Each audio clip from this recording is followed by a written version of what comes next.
te da más. Nuevo Nestlé Goodness Defensas y Flora Intestinal. Y El Discípulo del Chef en la recta final, miércoles y jueves a las 10:30 de la noche. Presentan Chilevisión Noticias. Hola, hola, ¿qué tal? Muy buenas tardes, bienvenidos a las noticias de este lunes 8 de noviembre. Vivi, jornada maratónica en el Congreso. Mira, te doy solamente un dato.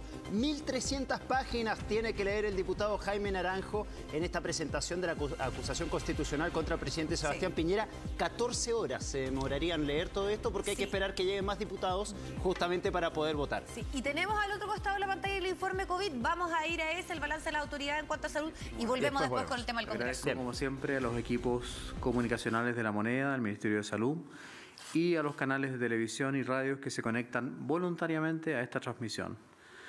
La variación de nuevos casos confirmados a nivel nacional actualmente es de 10% a 7 días y 40% a 14 días. Obviamente todavía se mantiene un aumento de casos, pero observamos que este porcentaje de aumento va decreciendo. 4 regiones disminuyen sus nuevos casos en los últimos 7 días y una región comienza a disminuir sus casos en los últimos 14 días. Nos siguen preocupando algunas regiones y las voy a nombrar porque creo que los habitantes de aquellas regiones y también nuestras autoridades de salud y otras tienen que estar atentos a lo que está pasando. Nos preocupan las regiones de Aysén, con un aumento del 132% de los casos en los últimos 7 días, la región de Magallanes con un aumento del 55%, Biobío con un aumento del 54% y la Araucanía con un aumento del 47% de los casos. Es decir, se observa un aumento de los casos en el sur de Chile, a diferencia de lo que ocurrió hace un mes y medio atrás, donde teníamos aumentos sostenidos en el norte de Chile. Aysén, por otro lado, también registra la tasa de incidencia actual más alta de Chile, más alta por 100.000 habitantes.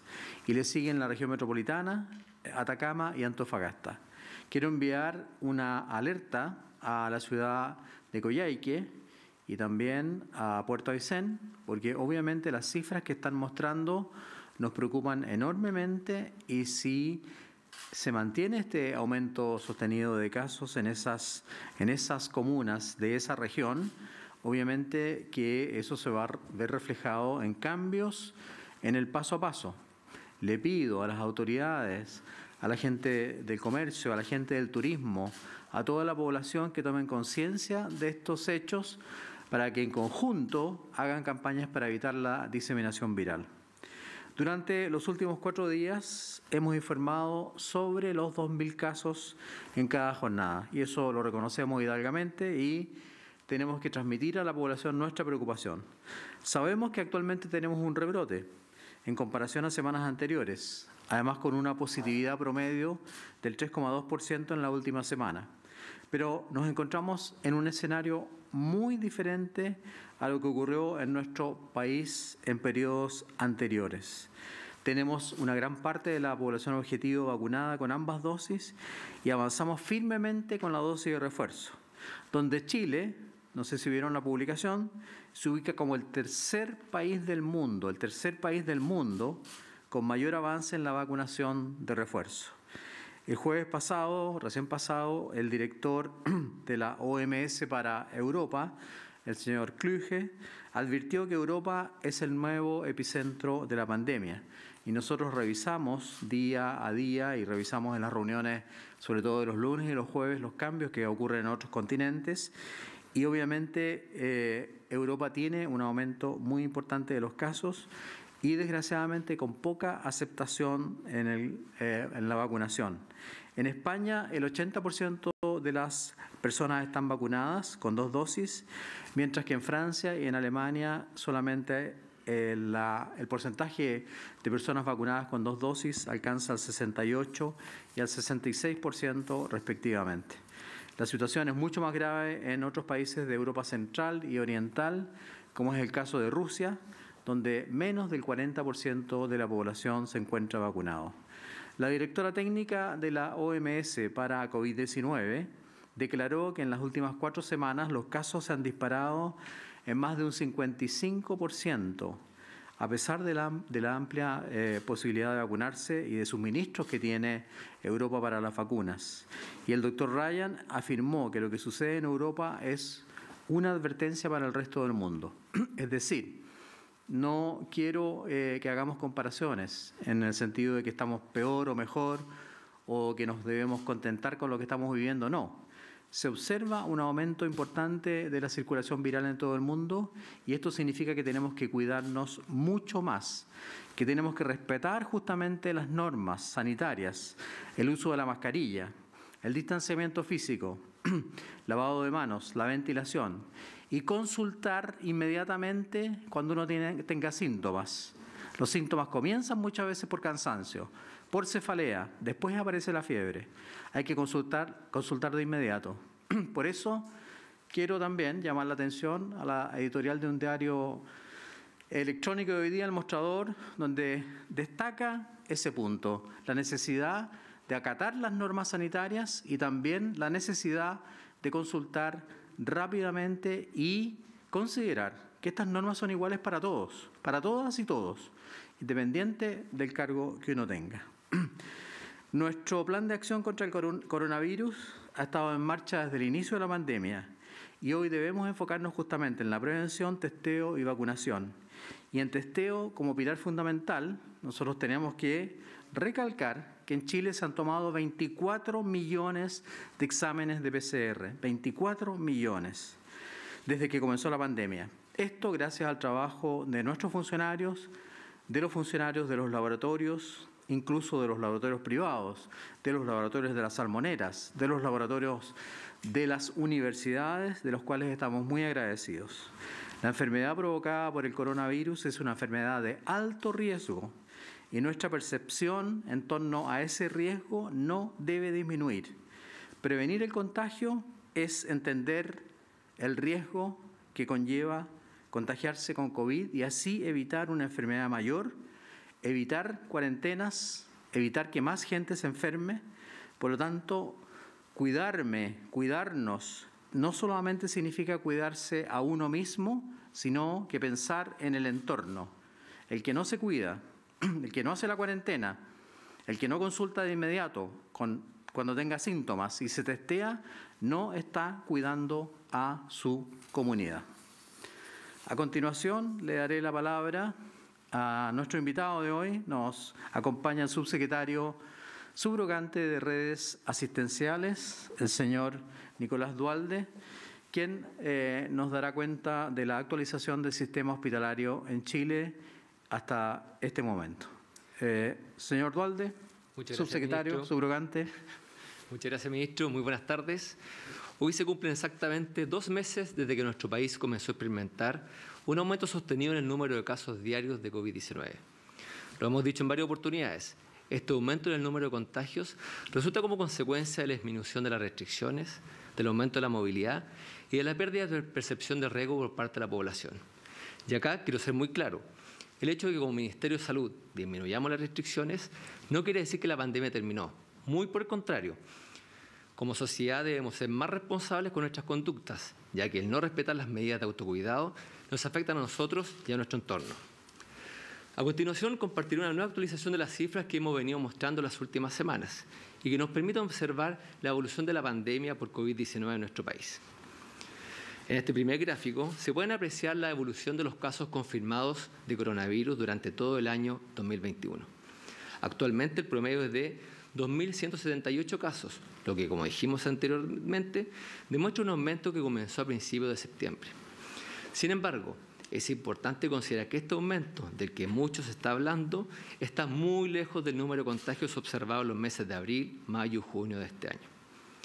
El siguiente gráfico demuestra que, como consecuencia del aumento del número de contagios, el número de pacientes COVID-19 que han ingresado diariamente a una unidad de cuidados intensivos ha evidenciado un incremento en el último mes. La semana anterior ingresaron en promedio 31 pacientes COVID-19 diariamente, totalizando 534 pacientes hospitalizados por COVID-19 en el día de hoy, lo que representa un 29% del total de los pacientes hospitalizados en UCI.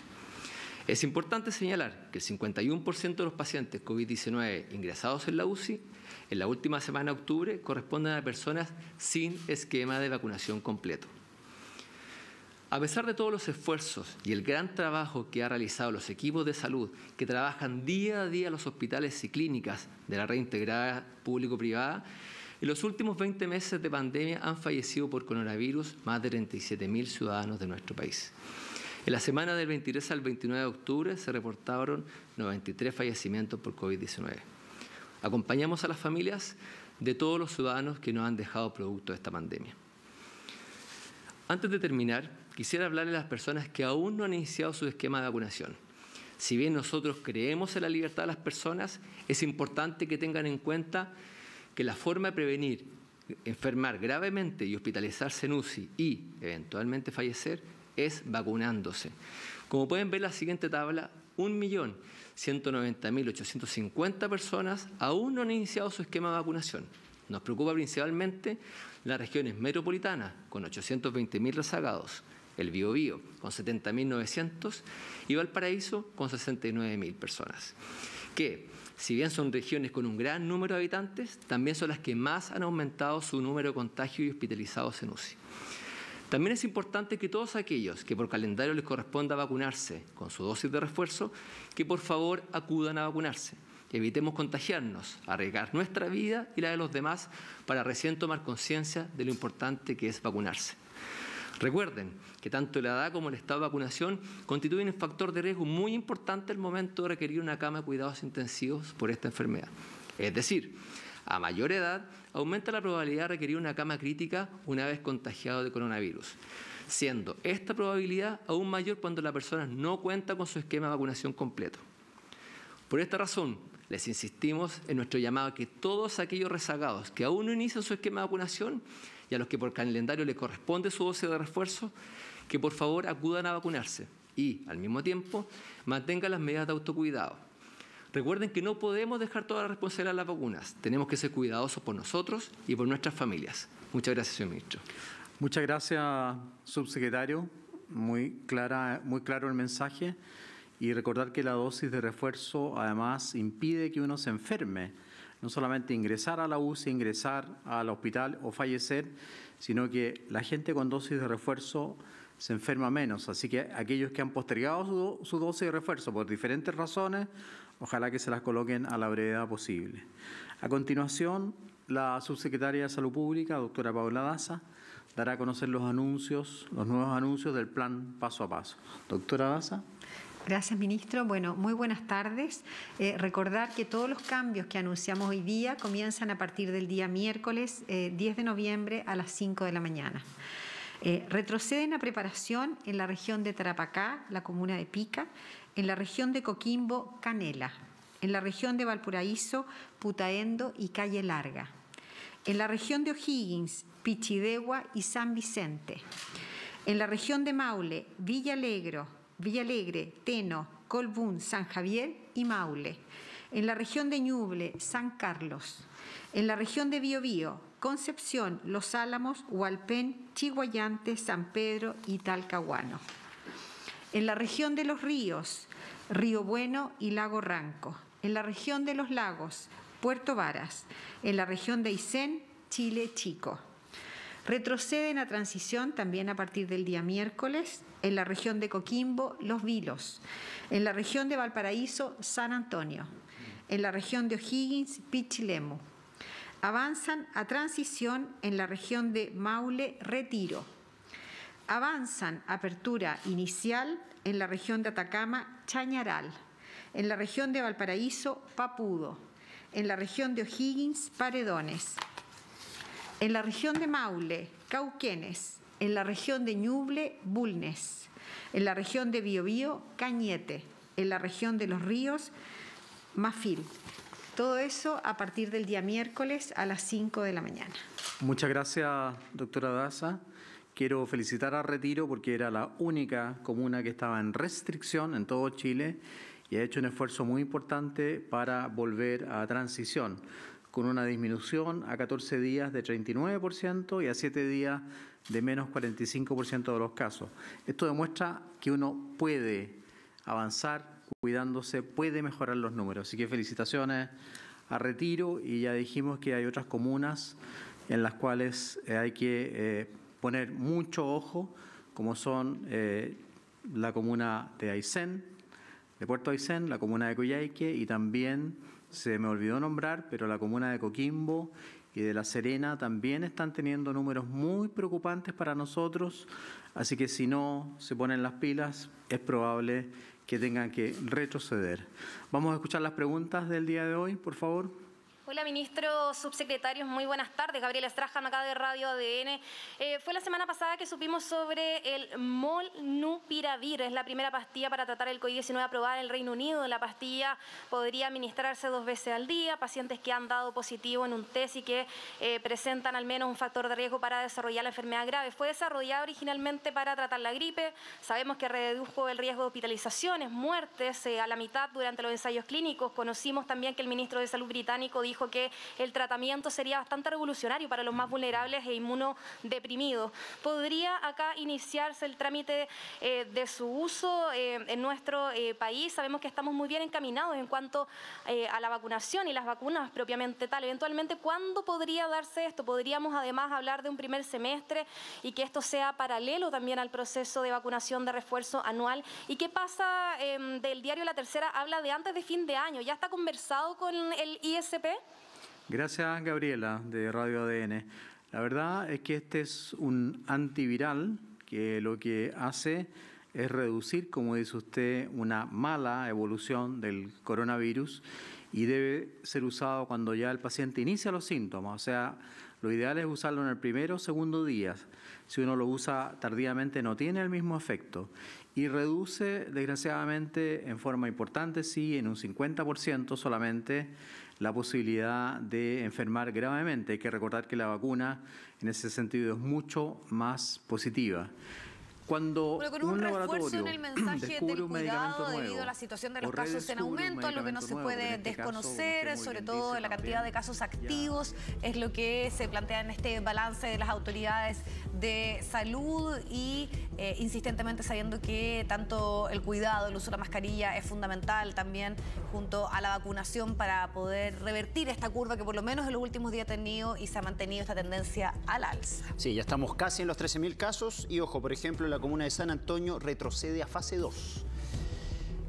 Vamos ahora sí al Congreso a tomar contacto con Guillermo San Martín. Ya les decíamos que se está presentando la acusación constitucional contra el presidente Sebastián Piñera. Está hablando el diputado Jaime Naranjo. Vivi, 1.300 páginas tiene que leer, 14 horas, tiene que dilatar el asunto porque justamente tienen que llegar algunos diputados, por ejemplo el diputado Jackson, para votar en contra del presidente Sebastián Piñera en esta acusación constitucional. Por eso están ganando tiempo desde la oposición.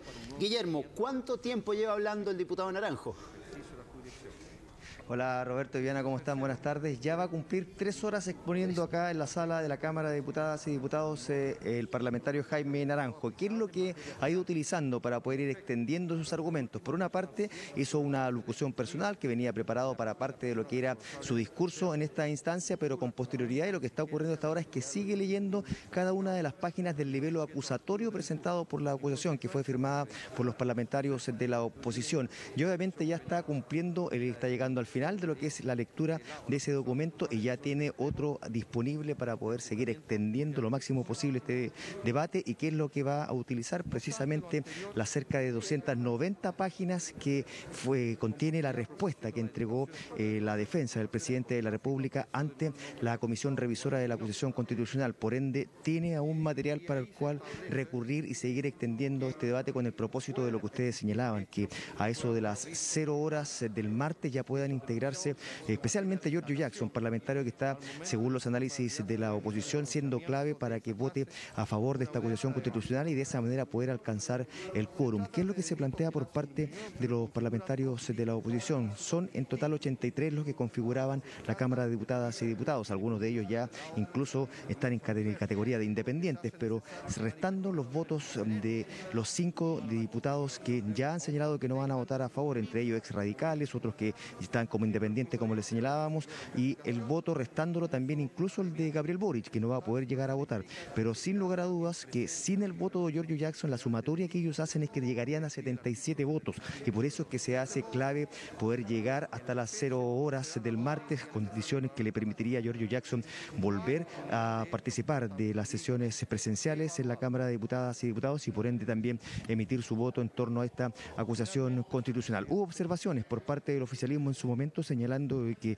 Giorgio Jackson recién podría cumplir el periodo de cuarentena preventiva el martes a las 20 horas. Sin embargo, la mesa no se ha pronunciado respecto a esta materia, más bien señaló que ellos tenían una información distinta por parte de la Seremi de Salud, que él a partir de las 0 horas del martes podría estar presente en la sala de la Cámara de Diputadas y Diputados, y además se ha aclarado que ellos no van a hacer intervención alguna, por cuanto no tienen capacidad de impedir que el parlamentario pueda llegar y votar. Es decir, es responsabilidad de él si es que se pasa por alto alguna normativa sanitaria, o bien si es que vota o no a favor de esta acusación constitucional contra el presidente de la República, algo que supera las facultades que tiene la mesa de la Cámara de Diputadas y Diputados. Pero lo esencial también, otro aspecto clave que ha obligado al diputado Jaime Naranjo a extender más aún su discurso es la determinación que adoptó la defensa del presidente de la República de no invocar la cuestión previa. Cabe señalar que al invocar la cuestión previa se podría haber expuesto por parte de cada uno de los integrantes de la comisión revisora, y ahí quizás se hubiese facilitado la opción de la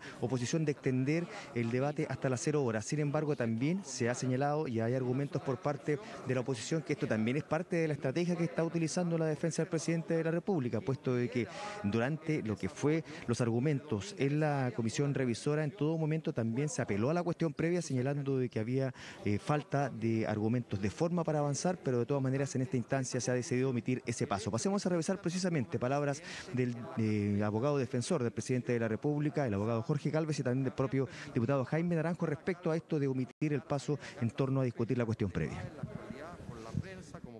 La cuestión previa planteada por nuestra parte mediante el escrito de contestación tiene fundamentos de sobra para ser admitida. Hemos decidido que no la vamos a deducir para efectos de pasar al fondo, porque nos interesa de sobremanera poner de manifiesto que tanto en la forma pero también en el fondo, tanto en el derecho pero también en los hechos, la acusación constitucional carece de mérito. Por lo tanto, señor presidente, renunciamos a deducir la cuestión previa. Presidente, voy a tener que hacer porque no me he puesto presente. Así que voy a hacer, usted me va a permitir darme unos segundos para ponerme presente en la sala, presidente. ¿Quiere decir, diputado, que usted va a tener que iniciar su intervención nuevamente, que no quedó en constancia en el acto? Yo prefiero parar hasta que me arreglen esto, presidente. Diputado, no hay, muy delicado, diputado, no hay ningún problema.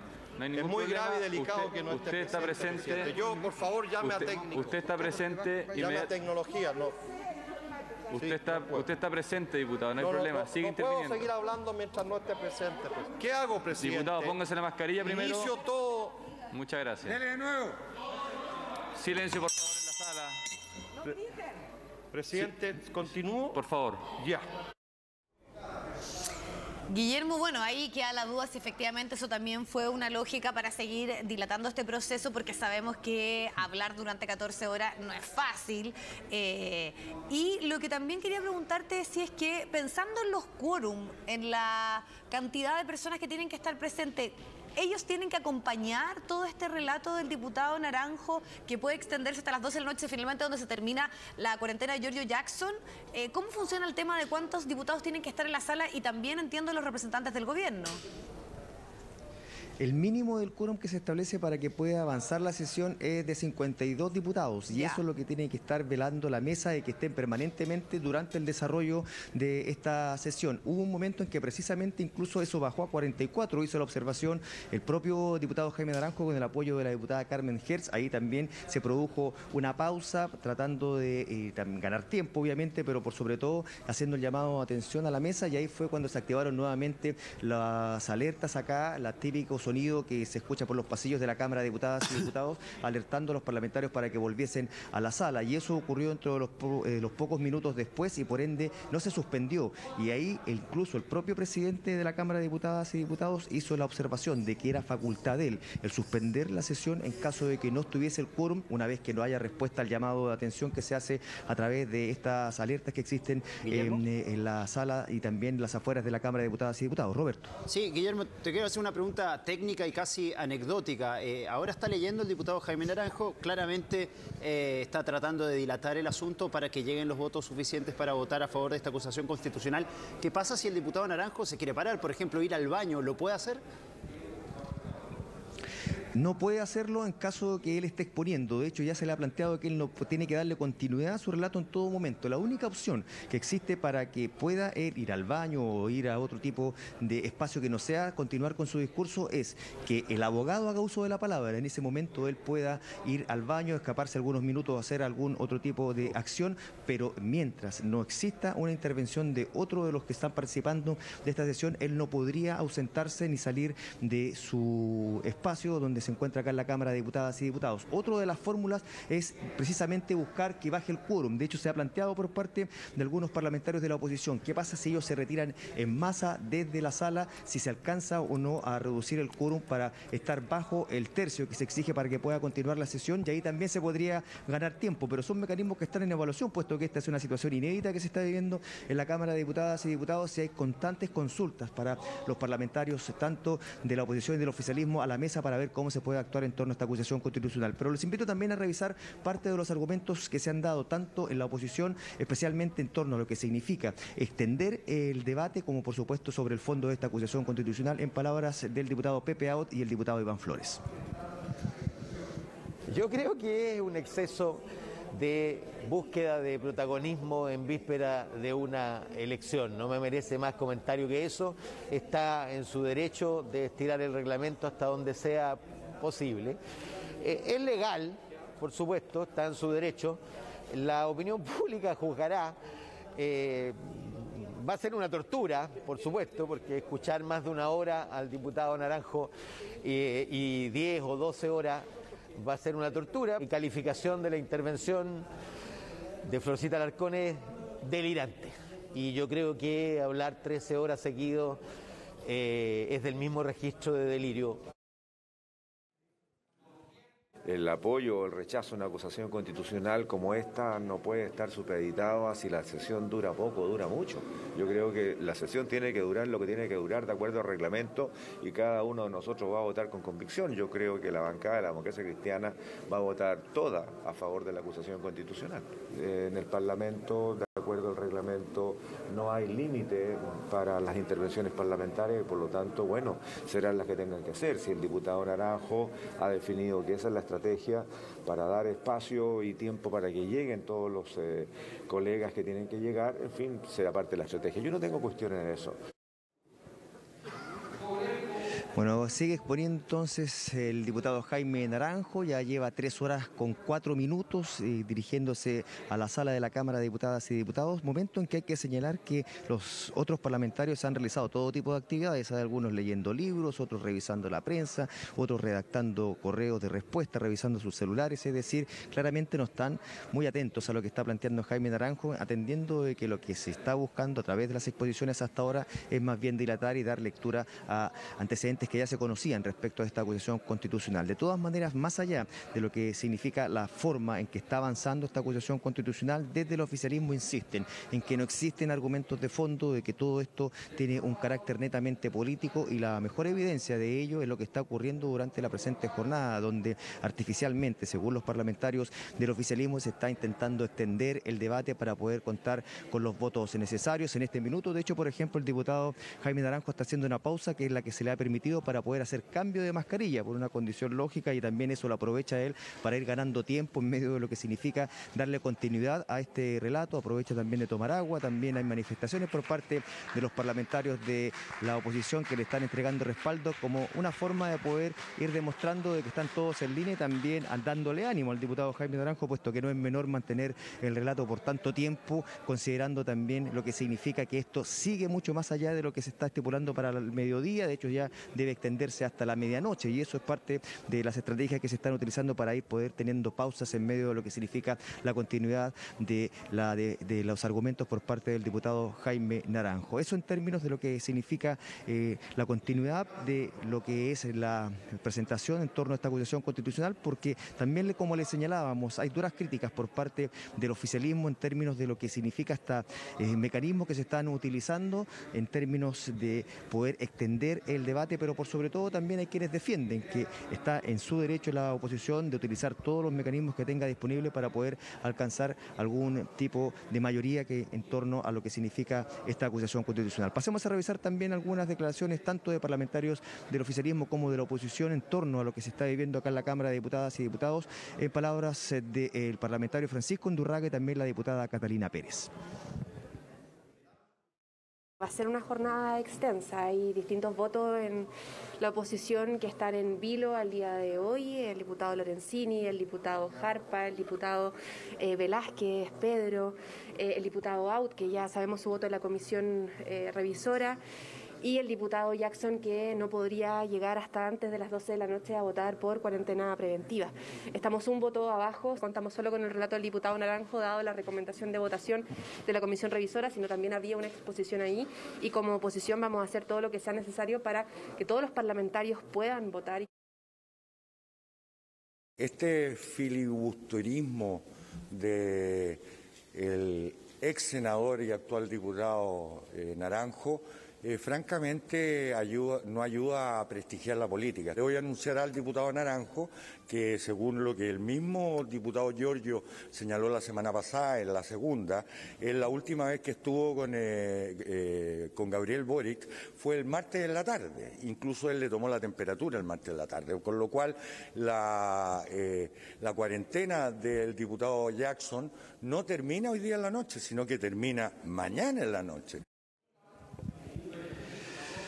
Bueno, esa duda que plantea el diputado Francisco Undurraga fue también aclarada por parte de la mesa, señalando que la información de que ellos disponen es que él cumpliría su cuarentena precisamente a las 0 horas de este martes y por ende podría estar habilitado, insistiendo además que ellos no van a poner ningún tipo de obstáculo para que él pueda votar, considerando que no tienen ninguna facultad para impedirle a un parlamentario poder asistir y votar directamente acá en la sala de la Cámara de Diputadas y Diputados. Eso respecto a lo que significa la metodología en torno al voto de Giorgio Jackson, pero como les insistimos, sigue adelante la exposición del diputado Jaime Naranjo. Esto también ha generado preocupación entre su círculo cercano, quienes ya están viendo qué medidas adoptar en caso de que tenga algún tipo de necesidad biológica, así que están muy atentos, pero por sobre todo también lo que le han recomendado directamente es que no tome tanta agua para que no tenga alguna necesidad más inmediata. Eso son parte de las cosas curiosas que se están viviendo en torno a esta tan particular acusación constitucional contra el presidente de la República, Sebastián Piñera. Viviana, Roberto. Oye, Guillermo, uno de los diputados acusaba a Jaime Naranjo de filibusterismo, y me puse a buscar acá, y según la RAE es obstruccionismo parlamentario. Mira, no, yo al menos no lo sabía, y también me puse a buscar cuáles eran los discursos más largos de la historia. Es un término que conocimos en esta instancia, de hecho. Claro. ¿Cómo? Perdón, Guillermo. Es un término que conocimos precisamente en esta instancia. Y también, bueno, una de las personas que tiene el récord mundial en cuanto a discursos es Fidel Castro, quien logró dar un discurso de 7 horas. Tenemos incluso hasta un discurso de 24 horas, así que Jaime Naranjo podría ahora entrar en esta lista del récord Guinness si es que logra finalmente hablar durante 14 horas seguidas. Gracias, Guillermo, ya volvemos contigo. Vamos a seguir bien pendiente de lo que ocurre en la Cámara de Diputados. Una vez un diputado que llegó a votar en camilla, eso fue la acusación de Yasna Proboste, que es dentro de los hitos de lo que ocurrió en la Cámara de Diputados. Pero ¿qué pasa en el Senado? También es una jornada que genera mucha tensión, sobre todo mañana, porque se va a votar el cuarto retiro de los fondos previsionales. Es por esto que la oposición sigue trabajando en poder reunir los apoyos en ciertos acuerdos para que esto pueda avanzar. María Luisa Carrión nos va a contar más del tema. Hola, María Luisa. Hola, buenas tardes. Claro, la atención hoy está centrada en los diputados, pero mañana la atención va a estar centrada en la Cámara Alta, en el Senado, porque hasta ahora todavía hay incertidumbre. Hemos conversado con varios parlamentarios y todavía hay incertidumbre de lo que pueda ocurrir en la votación de mañana en el Senado, que es solo la aprobación en general. Ojo, no es que se vaya a aprobar el cuarto retiro mañana o rechazar para que no crear confusiones en las personas que nos están viendo. Mañana es solo la votación en general del proyecto, luego siguen otros trámites legislativos como volver a la Comisión de Constitución, oposición y de hecho si no hay acuerdo podría ir a comisión mixta. Es solo un paso el que se va a dar mañana, pero aún hay incertidumbre en la oposición si están todos los votos para aprobar en general la idea de legislar el cuarto retiro en la sala de la Cámara Alta. Incluso aún no hay certeza de si se necesitan 26 votos o 25, porque recordemos que el senador Guido Girardi se encuentra en la COP26 y aún no ha confirmado si es que viaja o no a nuestro país para participar de esta votación. De ser así, el quórum bajaría a 25 y esos serían los votos que necesitan entonces la oposición para aprobar este proyecto, o si vuelve van a ser 26. Estuvimos conversando con algunos parlamentarios esta mañana, con el senador Pedro Araya, presidente de la Comisión de Constitución, y también otros legisladores en las últimas horas han declarado sobre lo que vaya a ocurrir durante la jornada de mañana. Escuchemos esas declaraciones. Esperamos que mañana martes la sala del Senado pueda aprobar en general el proyecto de ley del cuarto retiro. Esta es una ayuda muy importante para las familias de clase media. Y por esta misma razón esperamos que los distintos senadores y senadoras entiendan la importancia de votar a favor, que nos cierren la posibilidad a discutir el proyecto. Estamos conscientes que el proyecto que salió de la Cámara de Diputados tiene una serie de deficiencias técnicas y jurídicas, pero estas se pueden corregir en la discusión en particular. Por eso es muy importante que mañana podamos tener la posibilidad de discutir y para eso es necesaria la aprobación en general. Hemos conversado con distintos senadores, tanto de gobierno como de oposición, para hacer ver estos puntos de vista. El martes en la mañana estamos citados a votar en el Senado el cuarto retiro.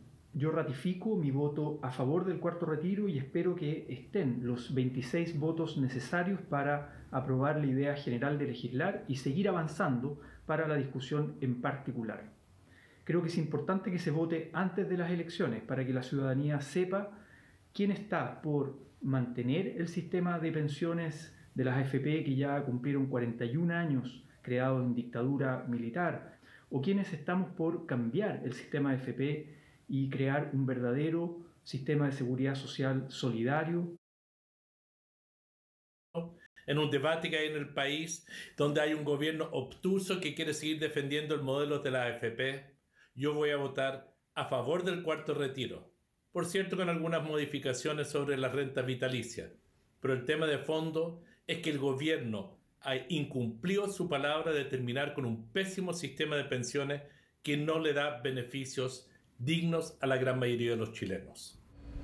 Esta mañana también, en medio del conocimiento del IPC del mes de octubre, que recordemos tuvo un alza del 1,3%, el ministro de Hacienda también volvió a reiterar la postura del gobierno, que esto es que el proyecto del cuarto retiro no siga avanzando y que sea rechazado entonces durante este martes. Recordemos que la oposición tiene 2 votos menos, que ya han manifestado su postura en contra, el senador Montes y también la senadora Goich, pero los ojos están puestos también en los parlamentarios del oficialismo que podrían votar a favor de esta iniciativa. Aún hay incertidumbre con lo que el voto de la senadora Sabat, se le ha preguntado pero aún no ha revelado esa información, pero quien sí ya ha manifestado su postura a favor es el senador Osandón, pero sí dijo que va a presentar o que va a estar a favor de algunas indicaciones que se puedan presentar en los trámites posteriores, como por ejemplo poner impuestos al retiro, los montos y los plazos en los que se pueda retirar este eventual cuarto retiro, pero al menos ya ese es un voto con el que cuenta la oposición y un voto menos para el oficialismo para rechazar esta iniciativa. Revisemos qué es lo que dijo el senador Osandón cuando manifestó su postura a favor y también algunas respuestas que ha tenido durante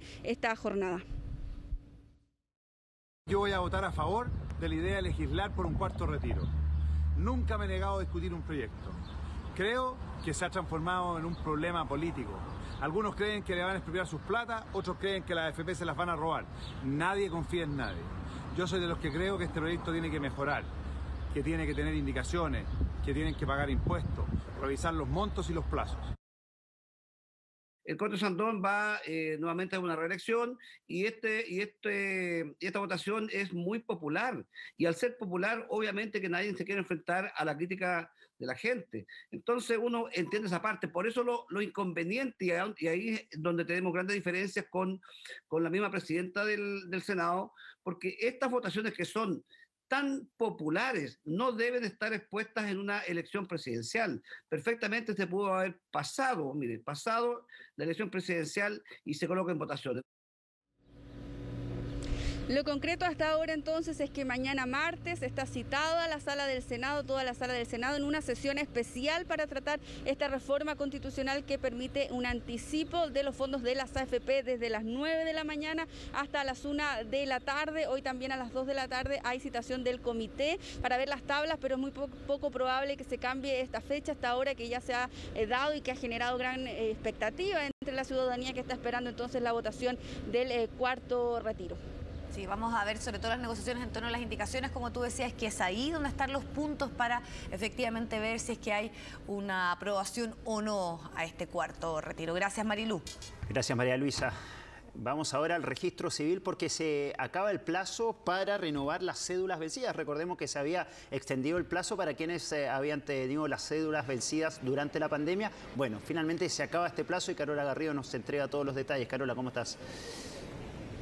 ¿Cómo están? Muy buenas tardes. Sí, queda muy poquito. Estos carnés, cédula de identidad que están vencidos pueden ser utilizados según un decreto que fue anunciado hace algunos meses hasta el 31 de diciembre de este año. Falta muy poco para que se cumpla esa fecha y el asunto es que todavía son cientos de miles de chilenos los que están con su carné vencido y que no han pedido hora para poder realizar la renovación de la cédula. ¿Por qué es importante esto? Porque es el único mecanismo que está utilizando el registro civil para atender a los interesados en renovar su carnet. Usted ya no puede venir a hacer una fila porque precisamente para evitar esa situación es que se está entregando solamente la oportunidad de sacar una hora en www.registrocivil.cl y agendar así su visita a las distintas oficinas a lo largo del país. El tema es que hemos conversado con varias personas durante esta mañana en distintas oficinas, principalmente del centro de Santiago, y nos dicen que ellos vinieron hoy, por ejemplo, a hacer el trámite de la solicitud de la nueva cédula de identidad,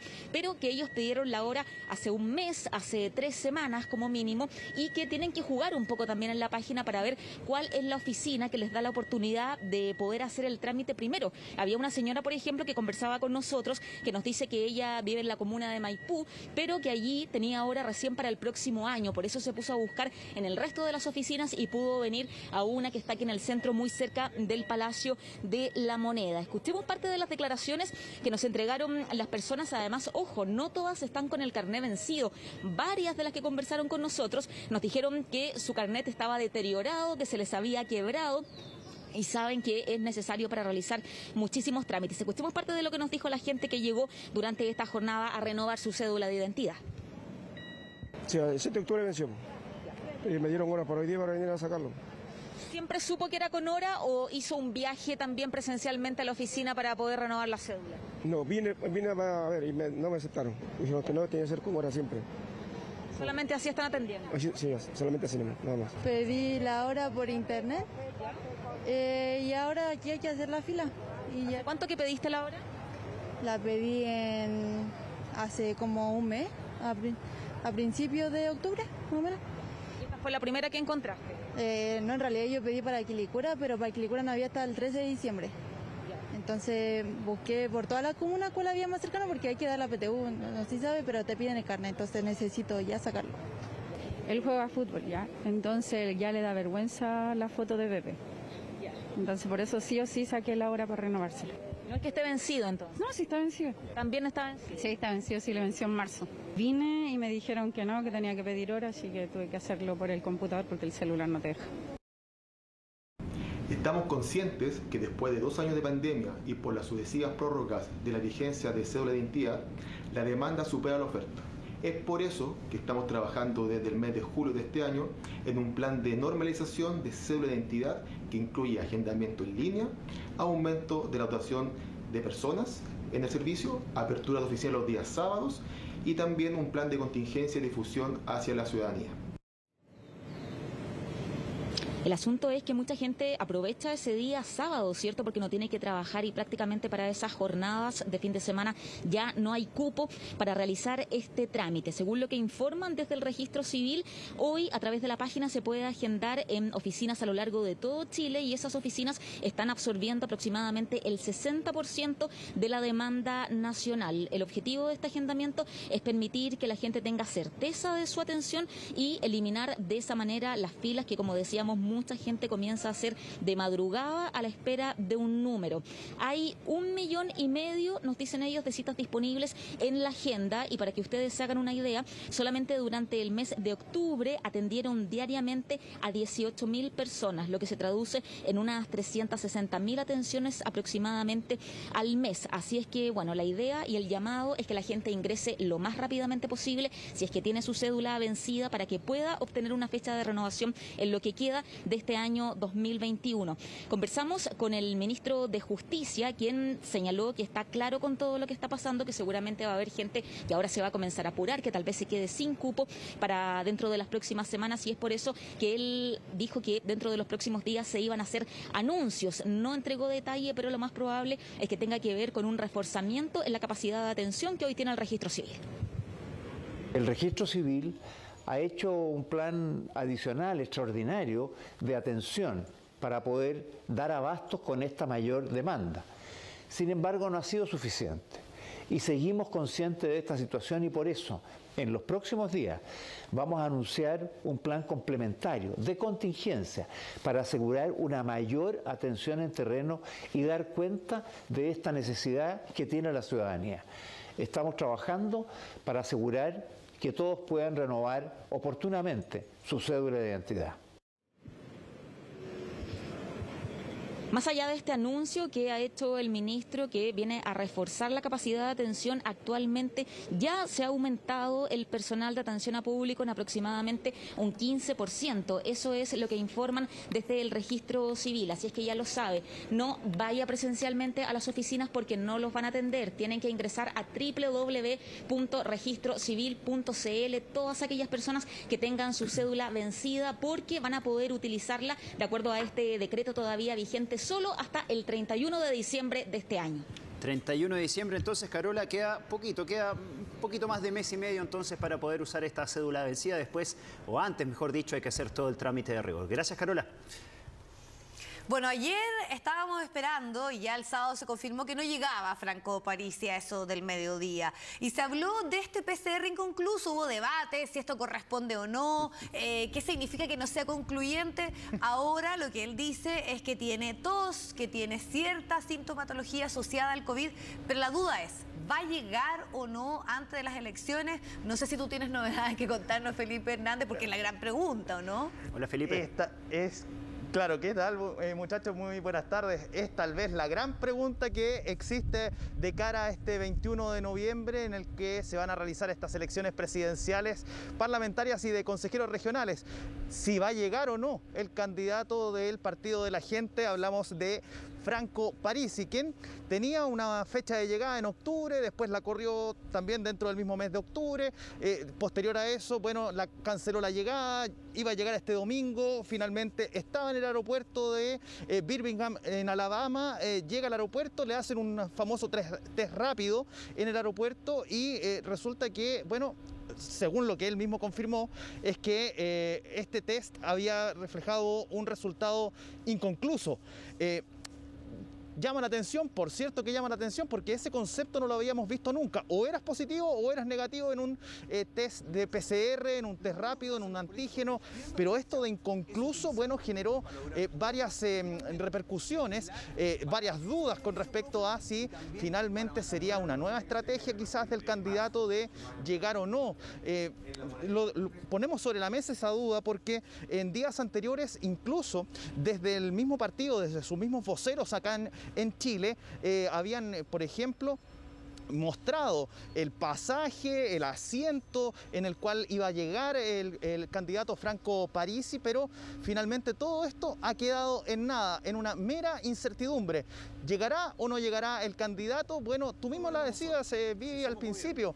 Hoy el candidato, entre otras cosas, o más bien en la jornada de ayer, realizó un live en redes sociales para dar a conocer justamente lo que había pasado. Incluso él mismo había mandado un video desde el aeropuerto, supuestamente desde el aeropuerto, porque no se reconocen los espacios en los que estaba. Al menos el candidato sí se le veía con una especie de protector facial, para que, sin mascarilla por cierto, pero sí con un protector facial, donde entre otras cosas se explicaba la situación que había ocurrido en el aeropuerto en Alabama. ¿Qué señaló el candidato Franco Parisi? Esto tras no poder viajar a Chile y no poder llegar finalmente el domingo pasado. Revisemos las palabras, pues. Tuve un problema en el viaje porque el test, el quick test, me salió inconcluso. ¿Ok? Sí. El PCR me salió bien, pero el otro me salió inconcluso. Y viendo los papeles con la profesional esta de la aerolínea, una dama, la señora espectacular, viendo todos los puntitos, me dice, uy, ¿y esto le salió inconcluso? Sí. ¿Tiene tos? Sí. ¿Tiene la garganta apretada? Sí, estoy medio resfriado. Ya, empieza a teclear y me hace tarjeta roja. ¿Por qué? No, me dijo, no, mire, lo que tiene que hacer es tomarse un PCR en 48 horas. Ahí está entonces, pues la explicación de lo ocurrido en el aeropuerto en Alabama con este viaje frustrado del candidato Franco Parisi, que finalmente no llegó en la jornada de domingo. Iba a llegar a eso 1:15 de la tarde, finalmente eso no ocurrió. Ustedes ya lo vieron, la explicación que entregó el mismo candidato. Quedan 2 semanas. Si el candidato efectivamente, con esos sintomatología que él dice tener, con esa tos que mostró ahí en el video y con esta garganta apretada que dice tener, bueno, y llega a confirmarse que es COVID positivo, bueno, él tendría que hacer una cuarentena. Si nos regimos a la situación acá epidemiológica acá en Chile, él debería pasar por lo menos 7 días en cuarentena, y de ser Delta tendría que pasar 10 días en cuarentena. Por lo tanto, se acercan mucho los plazos para que llegara entonces el 21 de noviembre. Todo esto está entonces en una incertidumbre, si es que finalmente Franco Parisi llega o no llega entonces a nuestro país de cara a las elecciones del 21 de noviembre. Pero esta mañana nuestros compañeros de Contigo en la Mañana tuvieron la posibilidad de conversar con uno de los candidatos hoy día de cara a esta situación que ha ocurrido en nuestro país con los candidatos en cuarentena. Bueno, Gabriel Boric sacó la voz, no solamente lo hizo el fin de semana también, en esta jornada también lo hizo con nuestros compañeros de Contigo en la Mañana. Conversó de todo, incluso de las críticas que hubo por parte de la candidata Yasna Proboste a su lentitud por no hacerse un test de PCR a tiempo. ¿Qué fue lo que respondió el diputado y además el candidato presidencial de Apruebo Dignidad? Lo vamos a escuchar a continuación, en conjunto con unas críticas que nuevamente mostró el candidato del PRO. Hablamos de Marco Enríquez Ominami. ¿Qué fue lo que señalaron ambos candidatos? Lo revisamos. Yo cumplí con todas las indicaciones que nos hizo la autoridad sanitaria, no me salté la fila, como creo que corresponde, y creo que el tratar de sacar provecho de cuando alguien se enferma por caso fortuito, porque no es una cuestión que uno ande buscando, también le hace mal a la política. Ahí, Julio César Tosé, hay una reflexión que yo creo que tenemos que grabárnosla a fuego en la cabeza, también la Monse, de cómo quienes estamos en política hoy día pensamos en cómo le volvemos a dar prestigio a esta actividad. La política puede ser una actividad noble. Vamos a ocupar mejores mascarillas, vamos a ser más estrictos. Lo éramos, pero es cierto también que en este relajo en que estuvimos pasó lo que pasó. El diputado se contagió, creo que él pudo haber sido un poquito más atento y riguroso, pero bueno, no quiero predicar porque no es fácil, pudo haberle pasado también a otro. Creo que el domingo pudo haber reaccionado mejor, pero en fin. Dicho esto, termina hoy la cuarentena, ya me he hecho 15 PCR. Este es el último, el de ayer, que era por la variable Delta, que la gente de la Seremi vino aquí a petición de ellos. A las 12 de la noche termina, grabaré la franja hasta el amanecer de mañana. Mañana puedo retornar a las actividades presenciales. Es importante que nos sigamos cuidando y actuando responsablemente para evitar que los contagios sigan aumentando y podamos votar con tranquilidad el 21 de noviembre. Las 2 semanas que vienen son fundamentales para poder convocar a una mayor cantidad de apoderados de mesa y apoyar también con fuerza a nuestros candidatos al Congreso y al Consejo Regional. Tenemos que movilizar a muchas personas para que seamos millones los chilenos que votemos por la libertad. Ahí está entonces todas las reacciones de los candidatos presidenciales que ya retoman sus actividades presenciales en la jornada de mañana y como ya advirtieron van a cambiar justamente sus protocolos, van a ser aún más exigentes para no volver a sufrir lo que sufrieron durante los últimos días con estos encierros a muy poco tiempo del próximo 21 de noviembre, a solo menos de 2 semanas ya quedan para las próximas elecciones presidenciales. No queda nada, hay una campaña que ha tenido de todo, la verdad. Ahora lo de Franco Parisi es bien simple, es hacerse nuevamente un examen PCR y dejar todas las dudas detrás y toda la especulación en torno a este tema. Bueno, vamos a ver qué pasa, porque quedan pocos días y pueden pasar muchas cosas. Gracias. Bien, ya son las 2 de la tarde, estamos de vuelta con las noticias y les cuento que acusado de violación por una colega fue detenido y desvinculado un carabinero en Maipú. Efraín Leiva nos tiene los detalles. Efraín, ¿cómo estás? ¿Qué tal, Roberto? Viviana, sí, un hecho sumamente grave que tiene su origen en la madrugada de este domingo, tú lo decías, en la comuna de Maipú. Todo esto en el contexto de que personal de carabineros de la 25ª comisaría de la comuna de Maipú estaban celebrando una fiesta particular en un domicilio ubicado a muy pocas cuadras de la unidad policial. Eran 5 invitados más el dueño de casa, un cabo segundo hasta ese momento, identificado como Nicolás Letelier Labra. Una vez que los invitados deciden retirarse de este lugar cerca de las 2:30 de la mañana, según señala la información preliminar, se van de este domicilio. Sin embargo, una vez que una mujer, una última funcionaria de carabineros, también decide retirarse, es, según la declaración de la propia víctima, tomada por el agresor, quien la obliga a entrar a un dormitorio de este domicilio donde habría procedido a violarla. Esa es la acusación que hace esta también funcionaria de carabineros, también perteneciente a la 25ª comisaría de la comuna de Maipú. Rápidamente, cuando logra zafar de su captor, salir de este lugar, esta mujer, esta joven funcionaria de carabineros, da aviso inmediatamente a la institución, también a sus cercanos. Por lo mismo es que llega personal de carabineros hasta este domicilio para proceder con la detención, lo decíamos, del hasta ese entonces cabo segundo de carabineros Nicolás Letelier Labra, quien fue rápidamente trasladado hasta una unidad policial. De manera paralela hay comunicación con la Fiscalía Metropolitana Occidente, quien instruye que la investigación quede a cargo de la Brigada de Delitos Sexuales de la Policía de Investigaciones, quienes estuvieron también durante la jornada de este domingo en este domicilio de la comuna de Maipú. Hay declaraciones por parte de carabineros respecto a lo sucedido y también a la desvinculación de este ahora ex funcionario de la Policía Uniformada.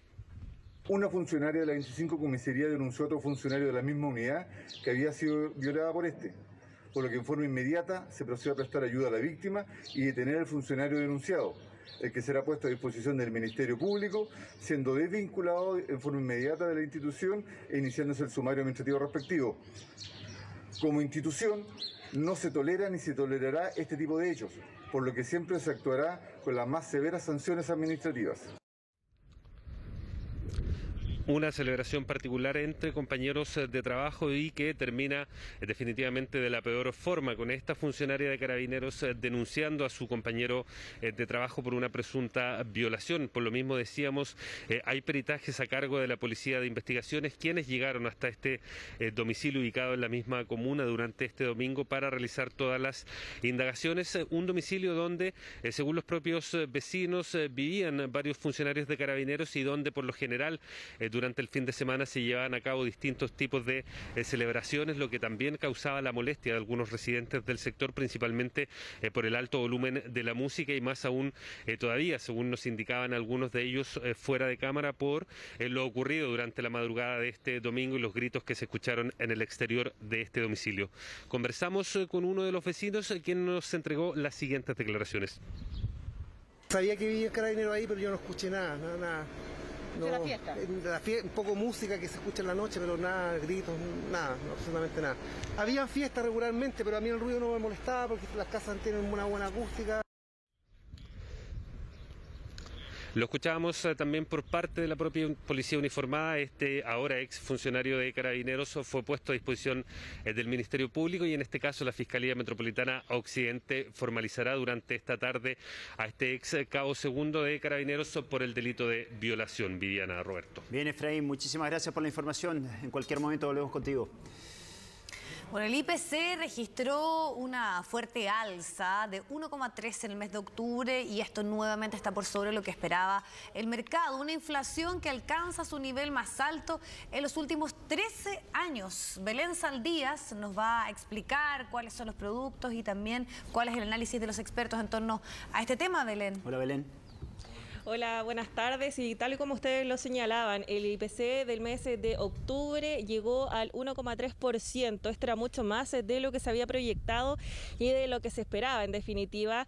Y como también lo señalaban ustedes, este es una alza bastante grande que no se veía aproximadamente desde el año 2008 y es por eso que preocupa bastante a las autoridades. Se refirieron a esto desde el gobierno, que señalaron que la inflación es bastante alta, también como lo señalaban, y que esto se debe controlar, es muy necesario controlarlo, y entre estas medidas que se están buscando para controlar esta inflación está, por ejemplo, que se debe eliminar el estímulo fiscal adicional, y así lo señaló el ministro de Hacienda, Rodrigo Cerda.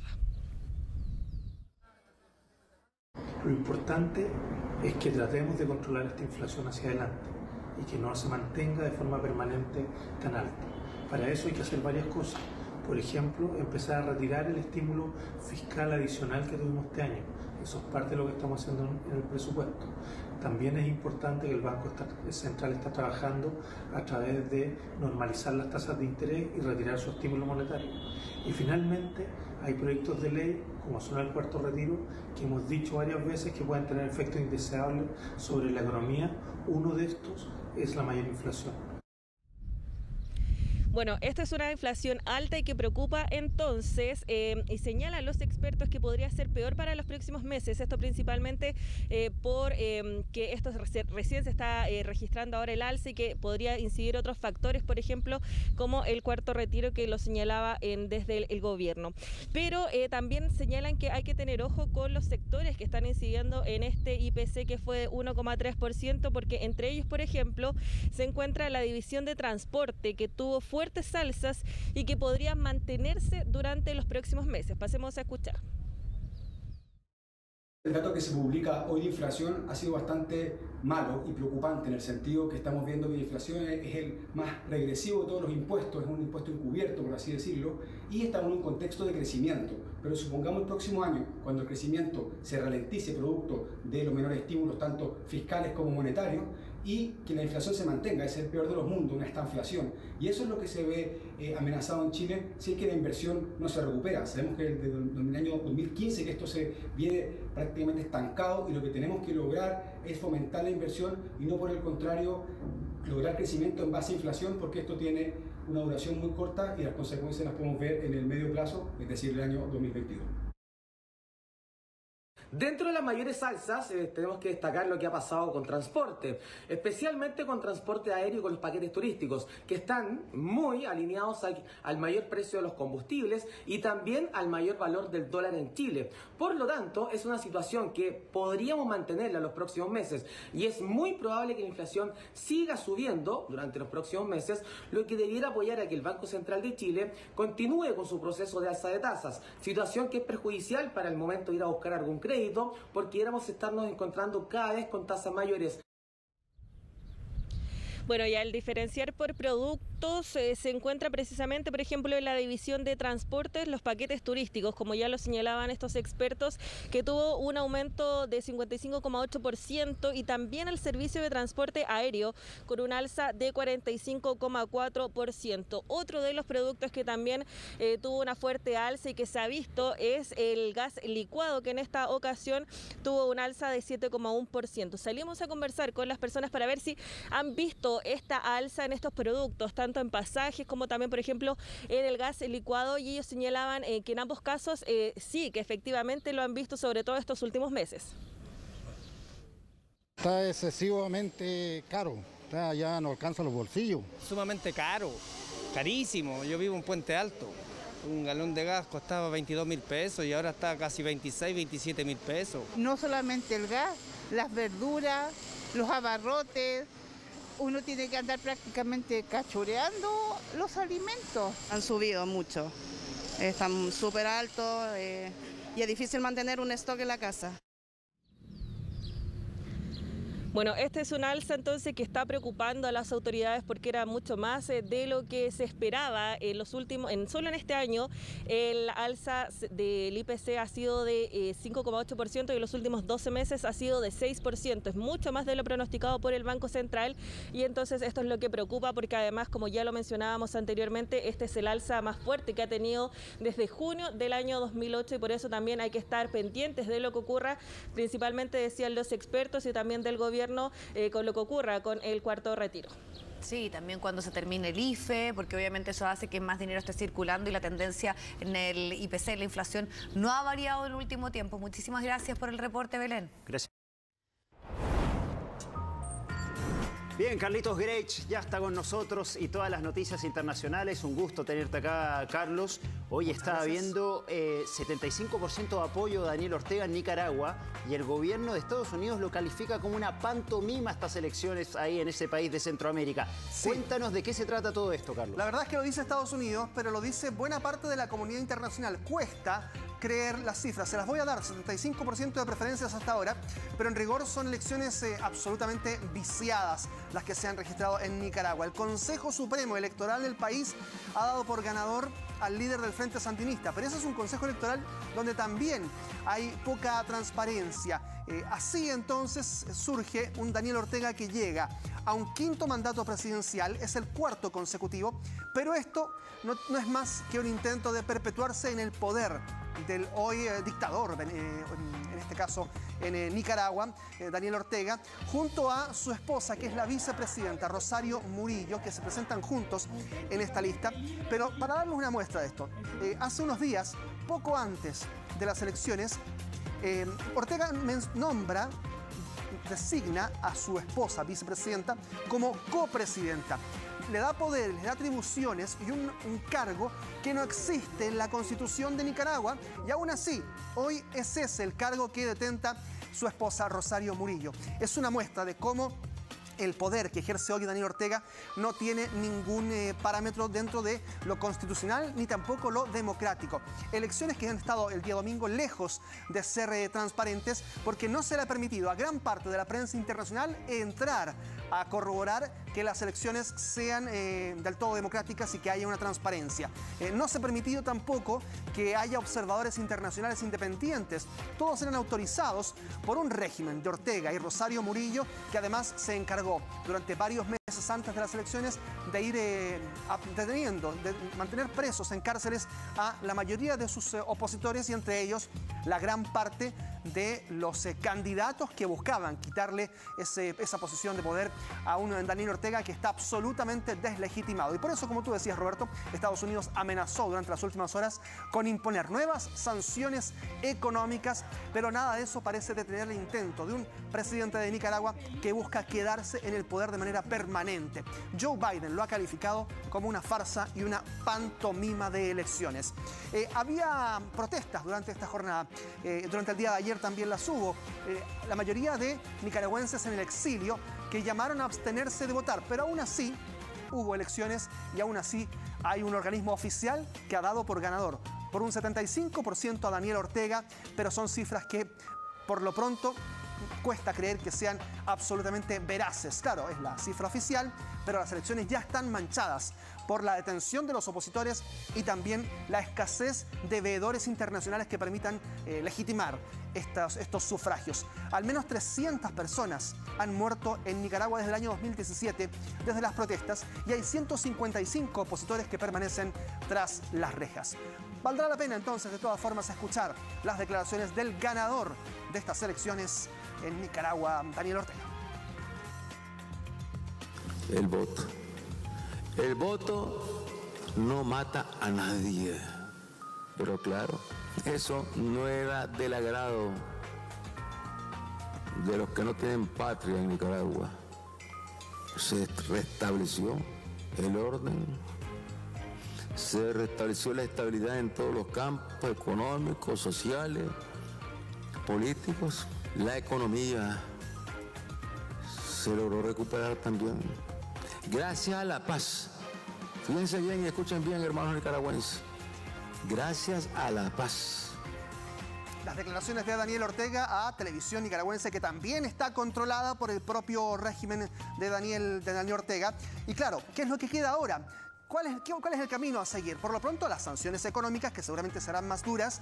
Por lo tanto, Daniel Ortega tendrá que recurrir quizás a Rusia o a China, que puedan apoyarlo eventualmente económicamente para sobrellevar una situación económica que ya es crítica en el pueblo nicaragüense. Y a partir de allí, saber si es que hay o no legitimidad en este país para un gobierno de Daniel Ortega que ha estado cuestionado permanentemente por la comunidad internacional.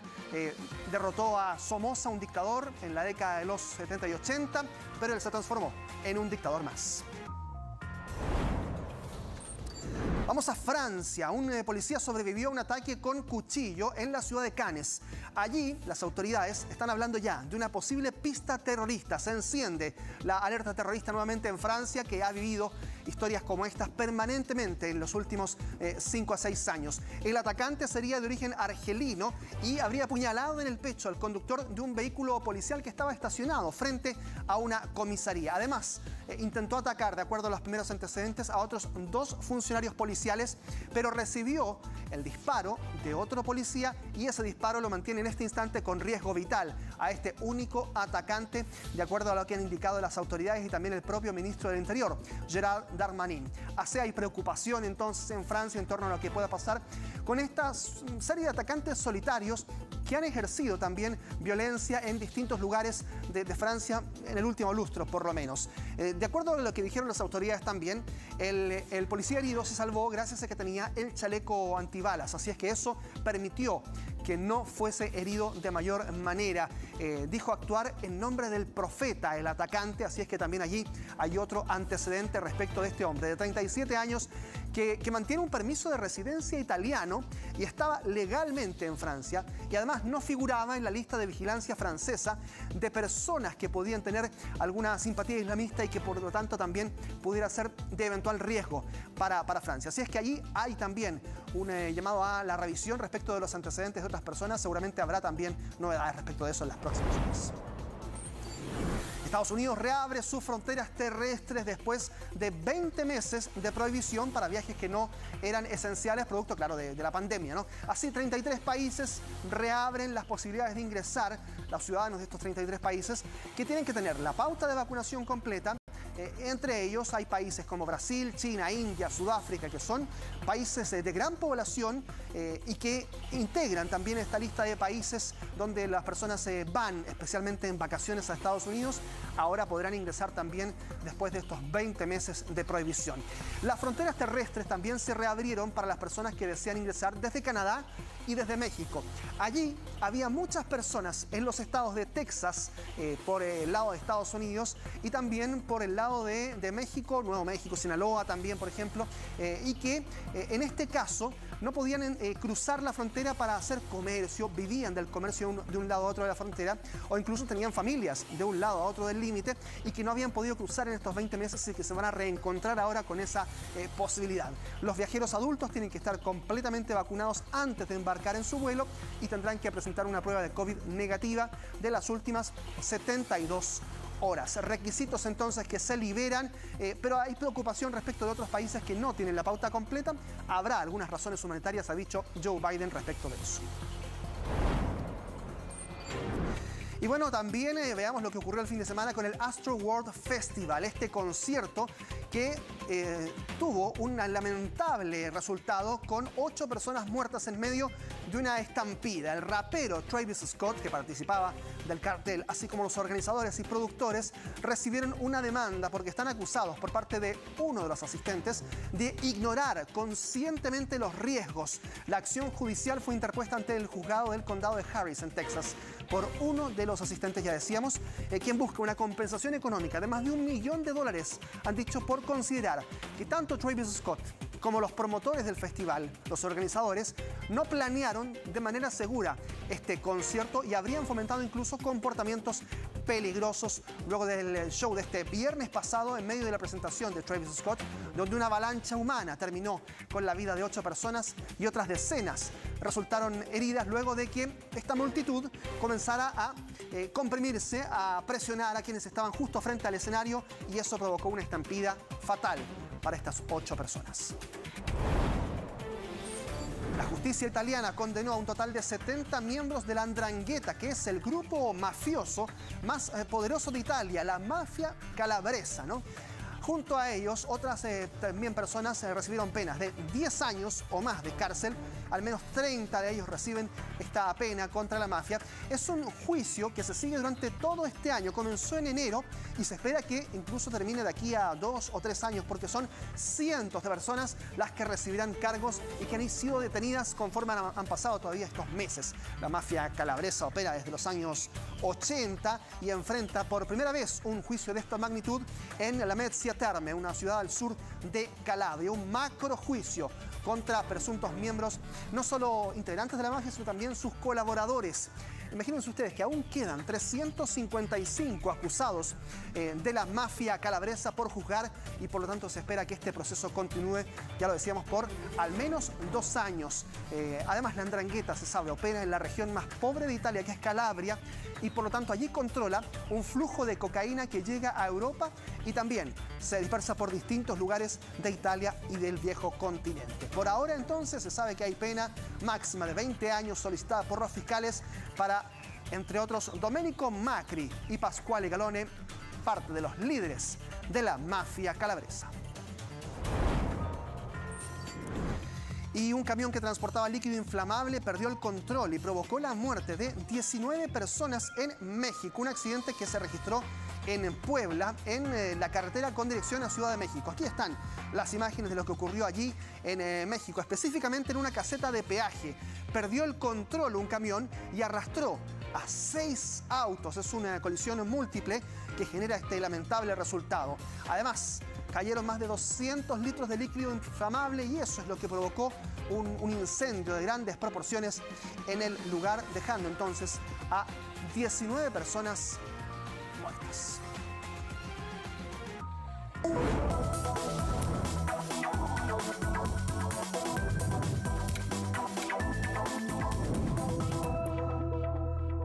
Revisando lo que está pasando en la COP26 en Glasgow, expectación causó la presencia del expresidente de Estados Unidos, Barack Obama. Vamos a tomar contacto con Cristian Noguchi, quien está en Glasgow, para conocer más detalles de esta jornada junto a Barack Obama. Cristian. Hola, ¿cómo están? Muy buenas tardes. Claro, los saludamos en lo que es el inicio de esta segunda semana de COP26 acá en Glasgow, en Escocia. Una jornada especial marcada por un invitado de lujo, podríamos decir.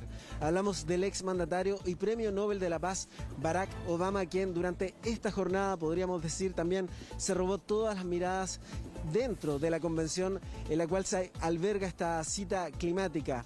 Él lo hizo con 2 intervenciones, una en un meeting point reservado solamente para algunas personas, donde dejó en claro su acción política.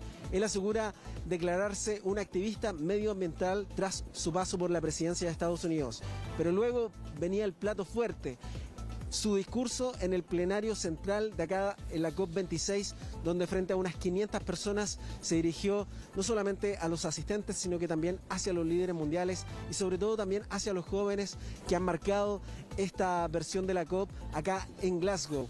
Nosotros, junto a Joel Chacana, de hecho logramos ingresar a esta conferencia exclusiva porque él había señalado que eventualmente podría tener otra actividad durante la tarde. Finalmente eso no se llevó a cabo, sino que la que ustedes revisan en pantalla fue la que marcó la presencia de Barack Obama acá en la COP26. Vamos a escuchar parte de las declaraciones del exmandatario de Estados Unidos hablando sobre la actual crisis climática. Here in Glasgow. Acá en Glasgow vemos las promesas para mayores progresos, pero lo que también es cierto es que colectiva e individualmente todavía nos estamos quedando cortos. No hemos hecho nada cercano para lograr afrontar esta crisis. Nearly enough to address this crisis. Dentro de sus palabras, el exmandatario también hizo alusión a lo que han sido las manifestaciones en las afueras de la COP. Hemos sido testigos de aquello también. De hecho, la jornada del día sábado fue histórica, con más de 100.000 personas marchando por el clima en las calles de Glasgow. Él aseguró que estaba orgulloso de esta generación que busca cambios concretos y reales. También los llamó a empoderarse, a frustrarse, pero también a siempre hacer el llamado frente a la actual crisis que vive el planeta en base a toda esta situación que hemos estado cubriendo durante toda esta semana. Sin duda ha sido una jornada especial marcada por la presencia del expresidente de Estados Unidos y eventualmente se espera que esas palabras sean también un punto de inflexión para lo que resta de semana, lo que resta de negociaciones en base a lo que son las políticas y medidas, también acuerdos que se deben tomar durante esta convención tan importante por el planeta. Es lo que podemos informar hasta esta hora de la tarde y por supuesto mayores detalles los vamos a conocer en nuestra edición central de Chilevisión Noticias y CNN Chile. Bien, gracias al trabajo de Cristian Noguchi en Glasgow, pasamos a estas imágenes en Sudáfrica. Un grupo de paracaidistas que se lanza al vacío en medio de una presentación de este grupo de paracaidistas que también hace acrobacias en el aire. Y ustedes van a ver lo que ocurre. Justo cuando ellos se lanzan, el avión pierde el control de un motor y cae al vacío prácticamente en simultáneo con los paracaidistas. Incluso ahí está, estuvo a punto de estrellarse con algunos de las personas, de los acróbatas que están allí junto a sus paracaídas.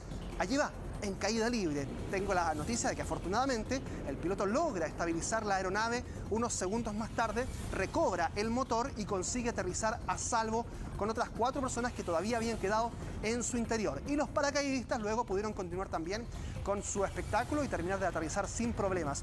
Ahí está de nuevo la secuencia. Ustedes ven, esto ocurrió en una ciudad, sobre una ciudad al aire que está en Sudáfrica, que se llama Mossel Bay. Allí se estaba desarrollando este espectáculo que estaba siendo registrado también en video, cuando ocurre lo impensado, ¿no? Que la aeronave prácticamente también cae al vacío en simultáneo con los paracaidistas. Todos, ya lo decíamos, salvaron sin ningún problema porque el piloto pudo controlar segundos más tarde esa aeronave que caía al vacío sin control. Esto sí fue muy controlado, ¿no? La caminata espacial, la primera protagonizada por una astronauta china, Yuan Yaping, es el nombre de quien es la primera mujer china en hacer esta caminata espacial en medio de la construcción de la estación espacial Tiangong. Así entonces, la piloto y coronel de ejército de 41 años, quien es parte de la misión Shenzhou 13, lanzada en octubre, cumple con esta caminata en medio de, claro, los esfuerzos de China por convertirse en potencia espacial. Ya lanzaron un vehículo a Marte, sondas a la Luna y también, esta estación espacial, es parte de los esfuerzos por equiparar la lucha junto con Estados Unidos, junto con Rusia, de la conquista espacial. Un módulo de la estación que ingresó este año en órbita y deberá estar operativa para 2022. Logro para la astronauta china en medio del espacio. Y esta es una historia conmovedora, pero también que muestra parte de la fuerza de un joven que es catalán, Eric Domingo, y que en la maratón de Barcelona rompió un récord Guinness de maratón empujando una silla de ruedas. La versión más rápida en la que una persona empujando una silla de ruedas completa los 42 kilómetros, en este caso de la maratón de Barcelona. Lo hicieron ambos, Domingo y su madre, en 2 horas 53 minutos y 28 segundos. La madre de este atleta sufre de esclerosis múltiple, que es la segunda causa de discapacidad neurológica en personas de 20 y 40 años. Y en este caso, ella sufrió COVID en agosto, estuvo a punto de morir y ahora participa de esta maratón en silla de ruedas junto a su hijo. Han conseguido entonces además batir el récord Guinness, juntar también recursos para combatir esta enfermedad y por lo tanto también allí hay un mensaje de superación que nuevamente no tiene límites. Hoy es el día más feliz de mi vida, dijo. Lo hemos conseguido y en casa gracias a todos. Fueron las palabras tras este bonito gesto del atleta que logra hacer toda la maratón junto a su madre. Sí, emotiva historia. Además también los otros atletas lo empiezan como a alentar, claro, dándole ánimo y eso es bien simbólico y importante. Muy, muy linda la historia de un hijo y su madre, ¿no? De cumplir este sueño de participar en la maratón y además hacerlo con un récord también. Así es. Sí. Fortaleza y amor sin límites. Muy emotivo todo. Gracias, Carlos. Nos vemos. Gracias, Carlos. Chao. ¿Qué tal? ¿Ya estamos sintiendo o no este calor que puede que llegue una máxima, Eduardo, mayor a la que teníamos pronosticado? Tú me habías dicho 31 y Eduardo ya me dice que podemos llegar a los 32. Hola chiquillos, ¿cómo están? Sí, porque de hecho en este preciso momento tenemos 30 grados en Santiago, 29,8, pero todavía puede subir la temperatura hasta las 5 de la tarde, así que tenemos todavía un par de grados para que suba. Potencialmente podría llegar a 32 grados. En este momento, por la tendencia, deberíamos andar 31, 31,5, así que ya le vamos a dejar ahí un margen ya, por lo menos para... si vamos a llegar. Claro, y va a ser el día de más temperatura, por lo menos acá en los valles centrales, porque mañana va a ingresar algo de nubosidad o aire costero, lo que va a hacer que se regule bastante la temperatura, así que a los amantes del calor, disfrútenlo hoy día porque ya mañana por lo menos esto se va a regular. Tenemos tregua, tenemos tregua.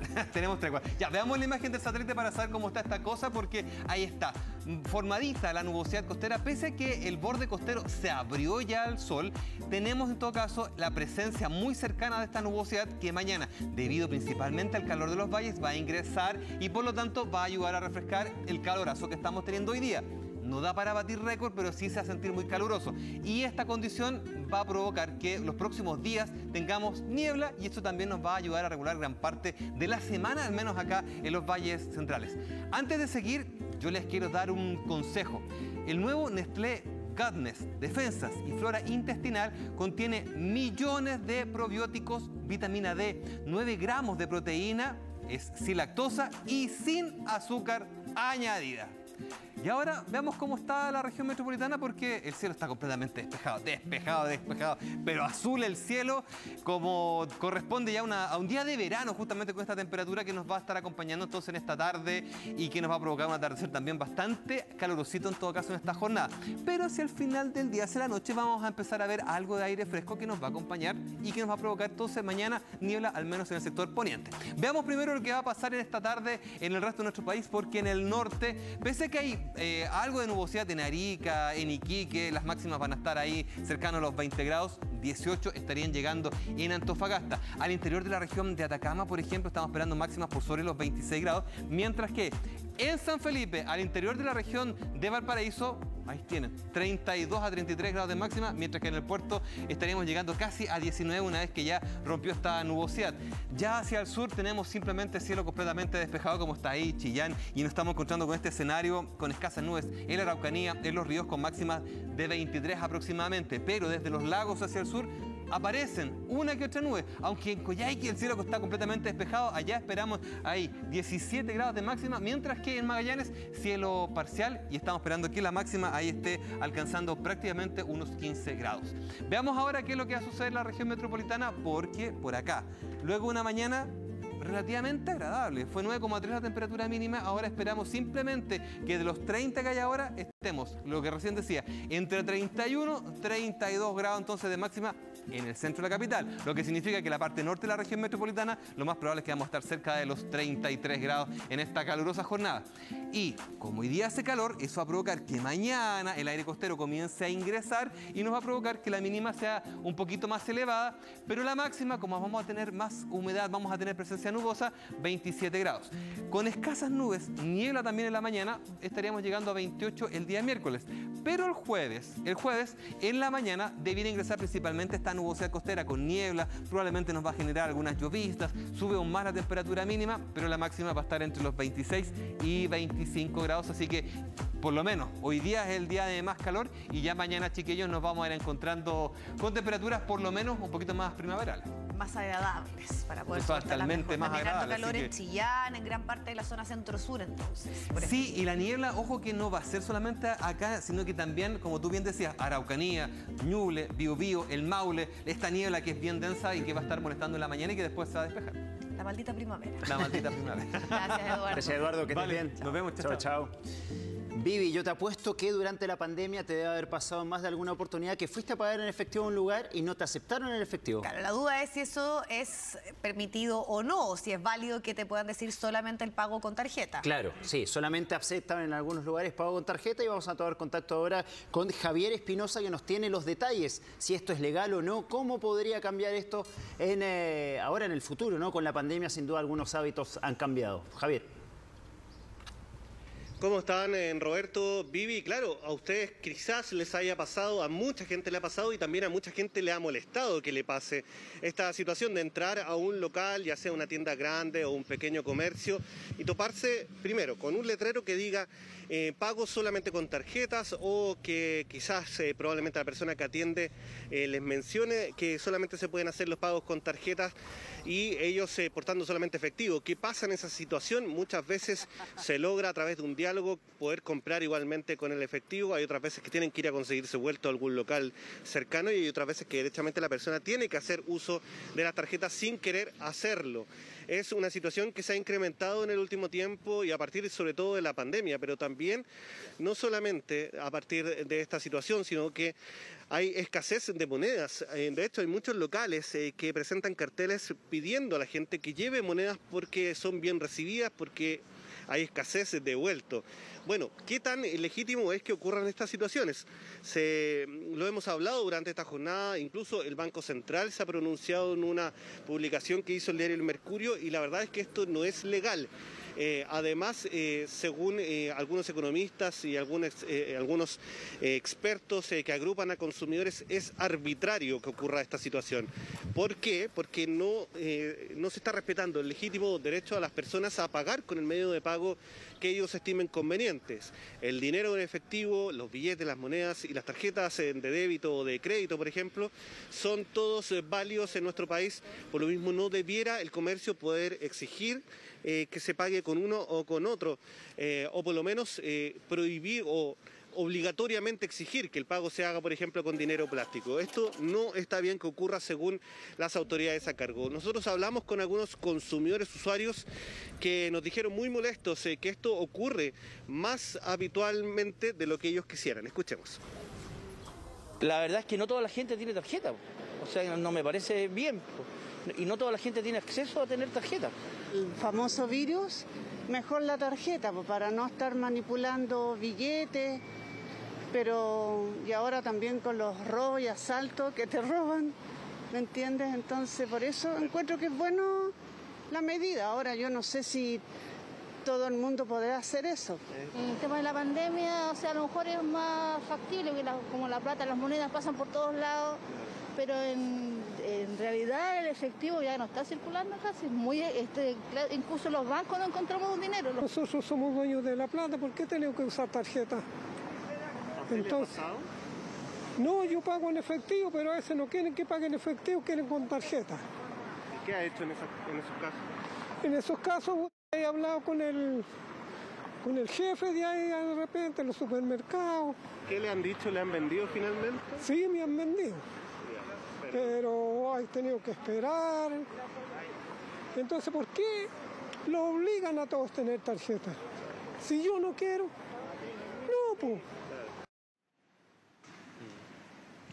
Claro, es parte de la molestia de algunos consumidores que se ven enfrentados a estas situaciones, especialmente los consumidores pertenecientes a la tercera edad o adultos mayores que habitualmente andan más con efectivo, que no son muy asiduos a usar tarjetas, no muchos de ellos, y se ven enfrentados a estas situaciones que son incómodas, que son molestas para ellos. Hay que ser claros, explicarlo bien. No se trata de aquellos comercios donde se diga prefiera el pago con tarjetas. Eso es distinto y queda a la libertad de cada consumidor si paga con la tarjeta o lo hace con efectivo. Lo que se está hablando es en contra de aquellos locales que imponen que solamente se pueda pagar con tarjetas a través de letreros o a través de mensaje verbal de sus encargados, de quienes atienden al público. Eso es lo que, según las autoridades y según expertos, no corresponde. Puntualmente, el Banco Central, por ejemplo, el Mercurio aseguró que es la ley 18.840 la que dispone que billetes y monedas emitidos por el Banco Central son los medios de pago legítimos en toda la República, debiendo ser recibidos por su valor nominal. Y añaden además que cualquier acto en que no se reciban estos billetes y monedas es contrario a la normativa legal y por lo que las personas afectadas podrían presentar recursos ante el CERNAC. Precisamente nosotros le preguntamos al Servicio Nacional del Consumidor, estamos a la espera de esa declaración que la van a entregar durante la tarde. Con quienes sí hablamos es con ODECU, estas agrupaciones de consumidores y usuarios están muy molestos con esta situación, y también hablamos con un economista. ¿Qué tan legal es que ocurran estas situaciones con los consumidores? Escuchemos. Estas restricciones permiten que solamente una parte de los consumidores pueda formar parte de este pago.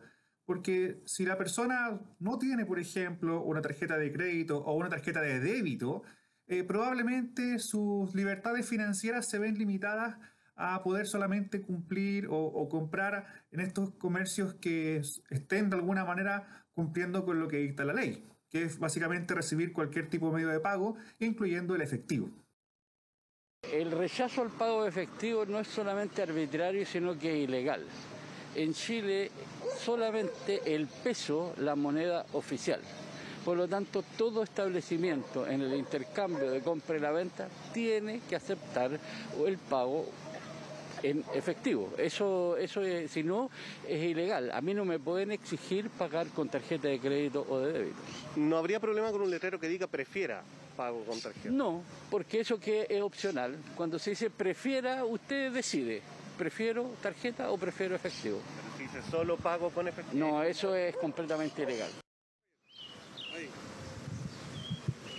Ahí estaban las apreciaciones tanto de los representantes de organizaciones de consumidores y usuarios como también de un economista que puntualizaba en por qué todo medio de pago debiera ser bien recibido por los trabajadores y también por los encargados de cada local.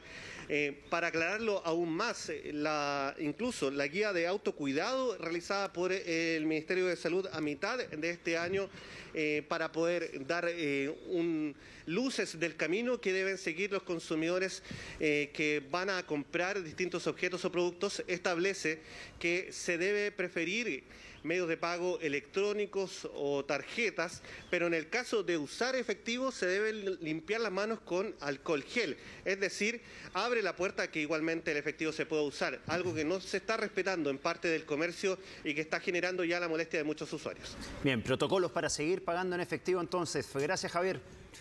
Lo importante es que es ilegal entonces que se le exija hacerlo solamente con tarjeta. Vamos a ir a la pausa, pero presta atención porque hay nuevas imágenes respecto a esta manipulación de fuegos artificiales de hinchas de la Universidad de Chile. Mira, es mucho más clara que lo que se había difundido hasta ahora. Recordemos que hay un niño de 8 años que resultó lesionado y otro que está en una situación compleja, que probablemente haya sido quien manipuló este fuego artificial. Vamos al corte y al regreso profundizamos en este hecho. Vamos. Bien, vamos a hablar de una de las imágenes que impactaron este fin de semana. El sábado se realizó Vive el banderazo de la hinchada de la Universidad de Chile antes del Clásico y se dieron a conocer imágenes impactantes de lo que fue este banderazo porque con la manipulación de una bomba de ruido 2 personas, incluido un menor de edad, resultaron heridos. E incluso hace poquito también se dio a conocer otra imagen de justamente esta imagen que también se viralizó el fin de semana. Pato Angulo nos tiene los detalles sobre el estado de salud también de estas personas. Pato, ¿cómo estás? ¿Qué tal, Pato? Hola, ¿qué tal? ¿Cómo están? Muy buenas tardes. Sí, vamos a compartir con ustedes un nuevo registro que hay de esta situación que ocurre durante el fin de semana en la previa del Clásico Universitario, en momentos en que hinchas de Universidad de Chile estaban realizando un tradicional banderazo afuera de un hotel en el sector oriente de Santiago, donde estaba concentrando en esos momentos el equipo azul. Estaban realizando estos cánticos y la historia que conocemos. Se registra esta fuerte explosión en plena calle y ahí están revisando ustedes un nuevo registro, un nuevo video que hay a escasos metros de donde se genera esta fuerte detonación y ahí se observan incluso las consecuencias. Hay uno de estos hinchas que era el que resulta más afectado, un hombre de 29 años que cae tendido al piso, inconsciente. Él es quien se encuentra grave, está internado en un centro hospitalario y además hay un menor de 8 años que ha resultado también lesionado producto de esta situación. Se observa inclusive, si ustedes aprecian ahí en algunos uno de estos instantes que hay otro hincha que por poco también nos resulta gravemente lesionado. Se ve incluso que aparentemente una suerte de esquirla llega hasta una lata de cerveza que él manipulaba, él tenía en sus manos, y es en ese momento el que incluso se da vuelta. Seguro esto generó también alguna repercusión para otros hinchas, algún trauma acústico.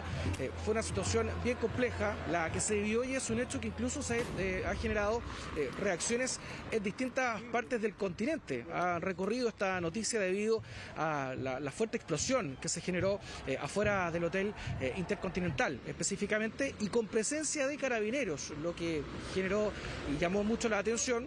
Había un resguardo policial, pero de acuerdo a los antecedentes que se manejan, no hubo ninguna persona que haya resultado detenida producto de la manipulación de este tipo de artefactos explosivos que hay que hacer énfasis, está totalmente prohibida su comercialización, su manipulación. Por lo tanto, ahí abre también otra arista, cómo es que se siguen consiguiendo este tipo de elementos, principalmente los hinchas, estos hinchas del fútbol, quienes realizan este tipo de realizan la utilización de este tipo de elementos, con la explosión en esta oportunidad que lamentablemente daña a 2 personas, entre ellas un menor de solo 8 años. Son 2 personas que se mantienen en observación, son personas, específicamente el hombre de 29 años que se mantiene, o al menos se mantiene en un estado grave en el hospital del Salvador. Vamos a escuchar qué es lo que se ha señalado de parte de Cuaniquén y lo que ha indicado además la subsecretaria de Prevención del Delito con respecto a esta situación bien preocupante que ocurrió el sábado por la tarde. Lo primero que pedimos a las autoridades es que realmente se hagan cargo y esa persona pague con cárcel. Cárcel mínimo 1 año, máximo 5 años. Esto tiene que tenerlo claro la población. Ahora estamos defendidos porque estos fuegos artificiales son, primero, contienen pólvora. Segundo, son ingobernables cuando se encienden. Tercero, al saber, nadie saber a dónde van, producen estos hechos. No es posible que un niño de 8 años esté en este momento internado por una quemadura o un acto irresponsable. Y aparentemente, según lo que dicen los medios, habría una relación entre quién se dañó y quién lo disparó. Podría ser la misma persona. Los clubes tienen que hacerse cargo que esto es ilegal y que el deporte es para unir. Condenar en forma categórica el uso de este tipo de artefactos que, como vimos en este caso, pueden causar consecuencias graves a quienes los manipulan sin autorización.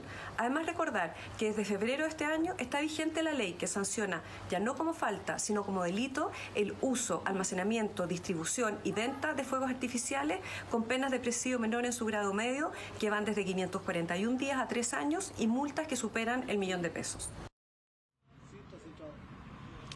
Bueno, esas son las penas a las que se exponen quienes resultan detenidos, pero en esta oportunidad, Roberto Vivi, no hay personas que hayan resultado aprehendidas. La preocupación primero, lógicamente, es el estado de salud de estas personas. Esperemos que puedan evolucionar de manera positiva y que el resto de los hinchas, o algunos mal llamados hinchas, puedan sacar también lecciones de lo ocurrido para que esto no se vuelva a repetir.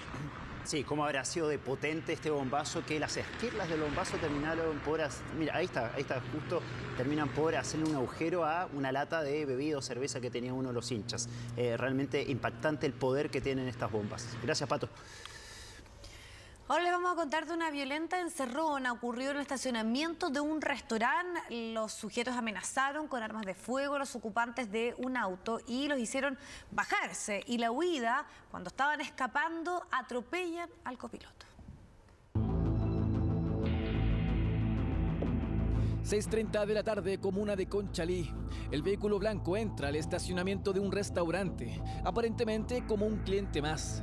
Pero una vez que detienen el vehículo, muestran sus reales intenciones.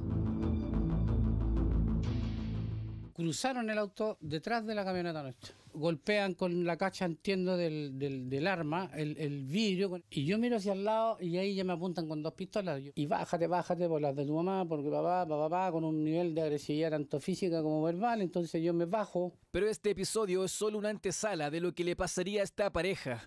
A diferencia del conductor, la copiloto descendió del vehículo y forcejeó con uno de los delincuentes. En eso, ella cae al suelo y comienza la desesperada huida de los asaltantes. En dicha maniobra, el vehículo pasó por encima de ella. De forma milagrosa, no perdió la vida, quedando policontusa. Él zapato de taco se me dio vuelta del empujón pues, con el de quedó el zapato destrozado, ¿ya? Y entonces igual me arrastraron, me golpearon aquí, acá, tengo puros moretones, este de aquí es profundo, porque tengo una fractura. Y veo que el tipo que ingresa al vehículo retrocede y yo no sé si se ve o no en algún minuto, pero yo logro correrla hacia el lado, porque si yo no la corro, estaríamos lamentando quién sabe qué cosa hoy día. El violento robo duró menos de 1 minuto, en donde los 3 sujetos lograron escapar. Se habría tratado de un acto final, de un día cargado de violencia. El vehículo en donde se transportaban también había sido robado momentos antes. Por orden de la Fiscalía, equipos especializados de la Sección de Investigación Policial de Conchalí se encuentran investigando este hecho. Cuando ya la situación es inminente. O sea, ya hay un bloqueo del vehículo, hay sujetos alrededor del vehículo con armas de fuego intimidando a las víctimas. El consejo siempre es no poner resistencia. Bájense y aléjense. Durante el 2020 se registraron más de 13.000 robos de vehículos con violencia. Más del 80% de ellos fueron en la región metropolitana. En comparación, este año han disminuido en un 25%. Sin embargo, este hecho en particular muestra una nueva forma de operar: atacar en estacionamientos de locales comerciales. Ellos van modificando su modo operandi y adaptándose a las circunstancias, y es muy probable que estos sujetos que a lo mejor habían cometido este delito antes en otras circunstancias, hoy día buscaron, ¿cierto?, actuar en estas condiciones en que están un poco menos expuestos a la resistencia o menos expuestos a la visibilidad. Yo creo que ya tenían como una expertise ya con respecto a este tema, por cómo actuaron, por cómo funcionaron, la forma de sincronización entre ellos. Un violento robo cuyo avalúo asciende a los 40 millones de pesos entre el auto y especies, pero donde afortunadamente y de milagro no hubo víctimas fatales.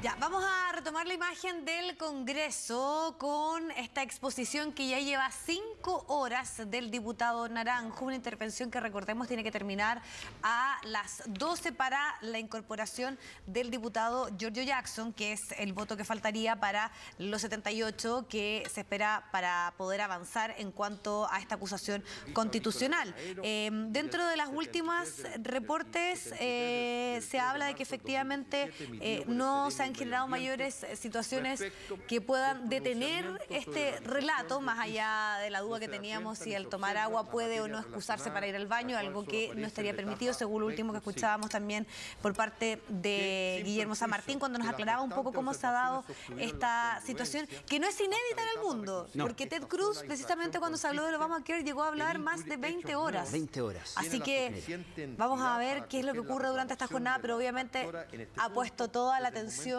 en cuanto ¿a qué va a hacer este proceso? Por ejemplo, ¿va a tener la voz de la misma manera al pasar esa cantidad de horas? Claro, estamos hablando en esto y estamos analizando un poco la forma, ¿no? Pero también va a ser decidor ver qué ocurre finalmente en el fondo en esta acusación y si se alcanza el quórum para que avance. Sí, porque antes detallábamos que, por ejemplo, Jaime Naranjo ni siquiera se puede levantar para ir al baño. Si lo quiere hacer, tienen que reducir el quórum para que se suspenda momentáneamente la sesión, pero hasta ahora no ha sido necesario. Jaime Naranjo sigue hablando ahí firme al pie del cañón.